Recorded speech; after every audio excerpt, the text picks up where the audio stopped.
Howard folk, my name is the Goblin, and today I'm going to be teaching you probably one of the best tank builds in the game, which we are going to be calling the Orc Warlord. So obviously people have been asking me about my build on Twitch. By the way, I stream Skyrim with this build on Twitch now, so if you want to check me out, link in the description. I mean, this is a build that literally has no limitations to what you can do in the game. You'll be able to play the game on extreme difficulty and put yourself into extremely challenging situations, which kind of like adds a very unique unique experience to the game. So, in this guide, we're going to be talking about which is the best race, which was obviously already stated, the best standing stone, the best skills, the best attributes, the best gear, and the best dragon shouts, which best complement this build. So obviously the best race is going to be Orc. Orc is generally just the best race for any warrior kind of build, because they just have great bonus stats, and obviously they have Berserker Rage, which is just ridiculously overpowered with any kind of melee build when you're taking down bosses and stuff like that. But mainly, Orc have the biggest boost to heavy armor, and this build really revolves around heavy armor and making ourselves as indestructible as possible. For the standing stones, I think you have two options. Early in the game, I'd recommend the Lord Stone when your armor rating is fairly low, but once you've got a really, your higher level, you're capping up that armor cap, you're chanting your improved legendary armor, all that kind of thing. Then you may want to switch to the Atronach Stone, because the Atronach Stone is really useful.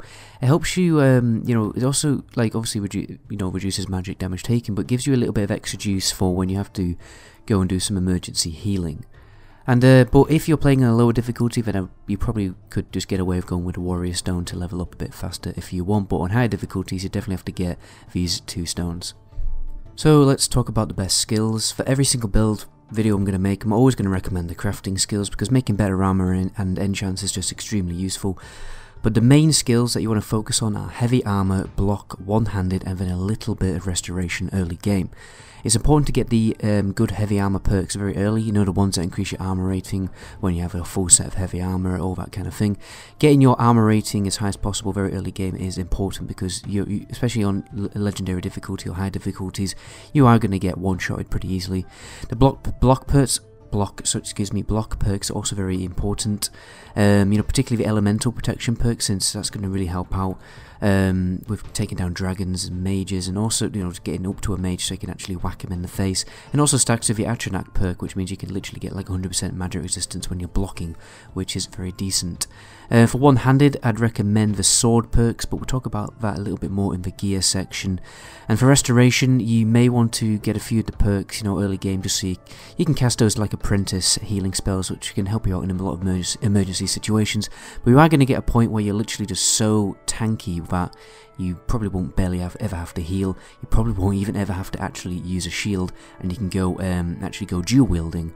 So get some dual wielding one-handed perks and just dual wield the crap out of everyone once you're tanky enough. This isn't a glass cannon build. I wouldn't start with dual wield, but you will get to a point where you're just so tanky that it's face roll, and then you can switch to dual wield. When it comes to leveling, I'd recommend mostly just leveling health. Personally, you don't have to do this, but I just literally don't bother leveling stamina at all. What I do is I normally just if I'm running out of stamina, you get that timeout where it takes a while for your stamina to regenerate. Normally I just force it to get to the regenerative point, a stamina potion or some beer or wine. Just get to that cheeky burst of stamina for a little quick power bash if I need it.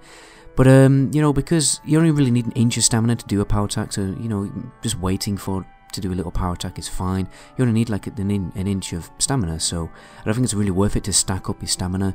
You can also use an absorb stamina enchant on your weapon as well, or you can enchant a bit of extra stamina on your gear if you want. So let's jump into gear. We'll talk about a lot of gear, unique items which are going to be very useful for the build. Also, what kind of enchants you want to be going for. So, this build mostly focuses on becoming indestructible. A few of these you can probably swap around when you literally are indestructible, and it's, you get to a point where it's overkill, like you're at the armor cap or you're at the block cap, for instance. But anyway, first of all, I'm going to say, what I'm going to recommend is use swords. The reason why I recommend to use swords, I always recommend it because it's higher DPS, and plus you're going to get more hits in before the other enemy attacks. So really it's just about getting the damage in there. I just always recommend swords. I think they're just generally better, unless you're using a unique item. Right, for enchants, you're just going to go on health on everything. as much as possible. You can stack, you know, an extra like 150 to 200 health when you're good at enchanting, so I definitely recommend doing that. You know, you've got the Amulet of Arcade as well, and the buff from the Shrine of Arcade to help you out there, just to get as much health as humanly possible. Obviously, you can't enchant health on the gloves, so for gloves I go for heavy armor or block. But when you're at a point where, you know, you're at the armor cap, or you're at you know, the block cap, it's kind of hard to get to the block cap, but you could just go for a magic enchant on the gloves. Anyway, there is no useful head enchants, to be honest, you know, for this build, so I'd recommend you know, using a unique item like a dragon mask. You can go for Konahrik. Obviously when you get over dragon masks, you know, for that cheeky health restoration, or you can go for Rahgot, you know, for the stamina boost, since it will help you out a lot, since, you know, we're going to have this build will have low stamina, so that'll make up for that. But only go for this when you literally hit the armor cap without the matching armor set perk, and then obviously use the dragon, these dragon priest masks. Other great items I'd recommend a Spellbreaker. You know, for obvious reasons, going to get you a bit of a spell absorption when you're taking down mages or dragons. You got Auriel's shield, great CC, but, you know, blasting enemies out of the way with the unrelenting force power. You've got Ebony Mail. Ebony Mail is great because you can just sit there, block with your shield, tank all the damage, and take all the damage, and then slowly rot everyone down with that you know, AoE dot, which is great. Also recommend Ring of Namira for that cheeky health and stamina boost when you feed on corpses. You know, more health the better. More health than Namira, whatever you want to call it. I'd also recommend Nightingale Blade. I mean, this is when it really gets overkill, because that absorb health enchant is ridiculous. Also got an absorb stamina enchant, so you can just whack someone, then power bash, whack someone, power bash, and you become extremely indestructible at that point. Let's just finish off talking about Dragon Shout. I think the bread and butter of this build, especially early game, you know, is the Ice Form Dragon Shout. Is great because you can just pop it on everyone, and then obviously they fall down to the floor, and you can take one guy on at a time. It's just really good, but it's probably going to be a bit overkill when you're a bit higher level and you tanky as, you know, ridiculously tanky, so you can go for more fun and crazy stuff, just like base, like, you know, dragon shouts that just do a bit of damage, or do crazy stuff like slow time, or I mean, at that point you can just really go for anything. But early game, Ice Form is very useful, especially if you're playing on the more difficult difficulties. And I'm going to end the video there. Right now you're probably going to see videos on the screen for very similar videos. I have another build video you might want to check out, and other videos on Skyrim. Also, be really helpful if you supported me on TAD. TAD is just a little quip app you can download on your phone. You just watch some adverts very quickly, and it gives me TAD points, and eventually it adds up, and I get money. I basically get paid for you watching adverts, and it just, you know, with the ad boycott on YouTube, it's kind of hard for YouTubers to kind of keep going. So, you know, support me on TAD is really useful.